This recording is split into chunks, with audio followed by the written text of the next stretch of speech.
when I'm becoming a manager, I brought the Pharcyde. I shopped to a lot of labels, and a lot of labels like Def Jam passed on the Pharcyde, but Delicious understood it totally, and the guys really felt comfortable there, so they ended up signing there. So it was really kind of cool. They gave me my first job ever, and then later I returned the favor, and I kind of made them hot again because they had kind of cooled off. You know, they had Master Ace. They had some records in between those early Young MC Tone Locks, but not so much until the Pharcyde and then the Brand New Heavies in that little era for them.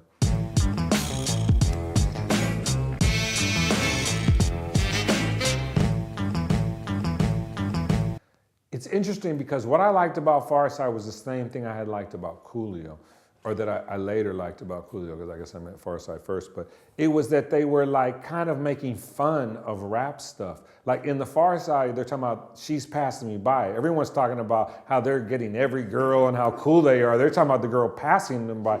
And Coolio, everybody's talking about how rich they are. His first song that we promoted was called County Line, and he's talking about getting clowned for being at the county office and standing in line to get free cheese, and people are like, "Didn't we see you in a rap video? Weren't you in this low profile video or whatever?" So I always liked that kind of like not taking himself so seriously and kind of like poking fun at these stereotypes that had started to become a little bit ridiculous at this point in hip hop. You know, where everyone is there's so much bravado and everyone's getting every girl and everyone's so rich, and it's kind of like, you know, as we see, you know, today how ridiculous this has become, you know. So I really like that about Pharcyde, and they're just their energy and just the comedy and the skills and the whole package. It was like, if you didn't see that, I didn't think you should be doing A&R or working in the business. I mean, that seemed super obvious to me. But I met him at this hotel at like 1 in the morning. It's part of being the culture too. I'm hanging out in a room with my homies at 1 in the morning. We're drinking. We're smoking. And Raz Kaz, who's a rapper, who's also a dancer, comes up into the room with his homies who are the Pharcyde. And he says, these guys rap, because there's a bunch of people in the room that work at record labels and things like that. And the guy whose room it was, Lano Brazil, says, this guy gets record deals, and points to me because I had gotten House of Pain the deal. So they get in a little huddle, and they come out and they do their song, Your Mama, and they're jumping on the bed, and it was fucking hilarious, you know? And it was like, you know, I remember I got their numbers and exchanged, and my good friend Malik Levy, who helped me start PMP and everything like that, was in the room. And I remember the next day I was like, yo, were they that good? Or, you know, we were just that faded or whatever. I mean, it was like 1:30 in the morning, you know. But yeah, from that infamous meeting, I went to meet him in LA. Jay Swift was not there, and I think Trey was not there, or it was 3 of the members of the Pharcyde. And so they, you know, I met the other 4th one and Jay Swift back in LA. And when I came back from the convention that was in San Francisco, and they loved my passion and my excitement and my understanding for what they were doing. And they had a current manager who's an amazing guy, Reggie Andrews from Lock High and Watts, who discovered Tyrese, and, you know, Jay Swift and Imani from the Pharcyde had gone there. So that's how he met them, and he was managing them. But his music aesthetic was a little bit more old school, and he didn't understand what the Pharcyde was coming into. And I did, being a young hip hop guy. So they loved that about me, and they decided to roll with me, and I got them the deal, and, you know, the rest is kind of history, you know, with that. So you worked with House of Pain before you met Pharcyde? Right before. Right before. Yep. And like I said, that's kind of what made the guy in the room say, this guy gets record deals, gets people record deals, yeah. Now, is Pharcyde a 4-member group, or yeah, it was always 4? Well, yeah. Okay. Yeah, they split up into like 2 different factions later, but yeah. Okay, so when you first saw them, it was 4 guys. And well, like I said, it was 3 in that room, but they were already the group. Before they were the Pharcyde, they were called 2 for 2, and Fat Lip wasn't part of the group yet at first because they were dancers, and so they were dancing on In Living Color and for some big things and all this, you know.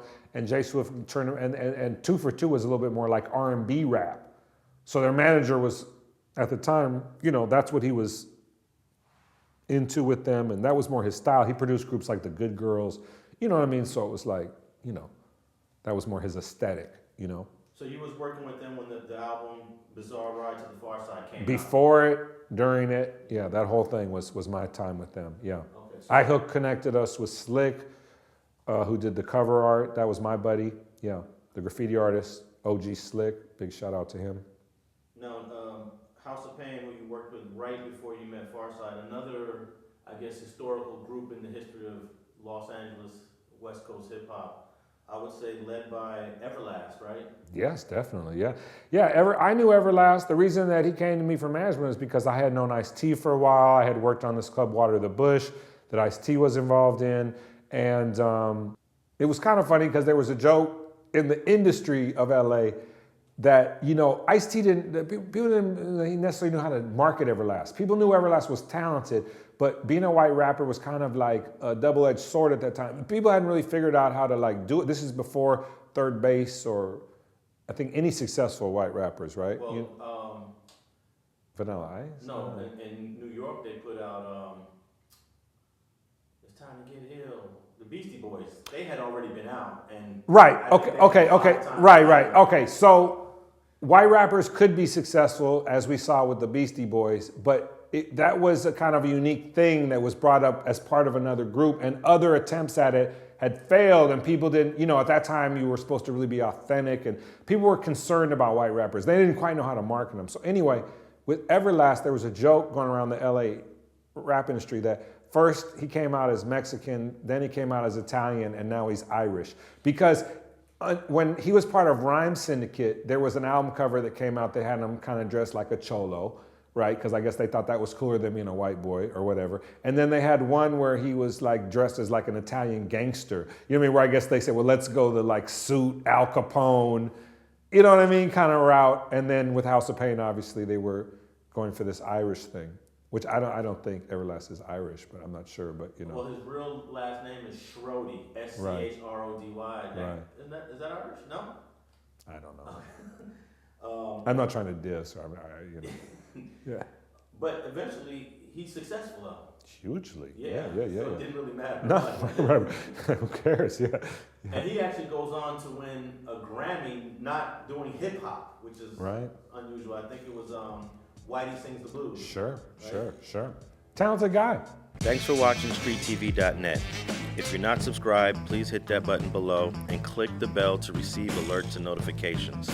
Feel free to comment below so you can give us your feedback, and be sure to watch the 2 related episodes to the right. If you want to support this platform or follow us on social media, visit the links in the description, and thanks for watching StreetTV.net.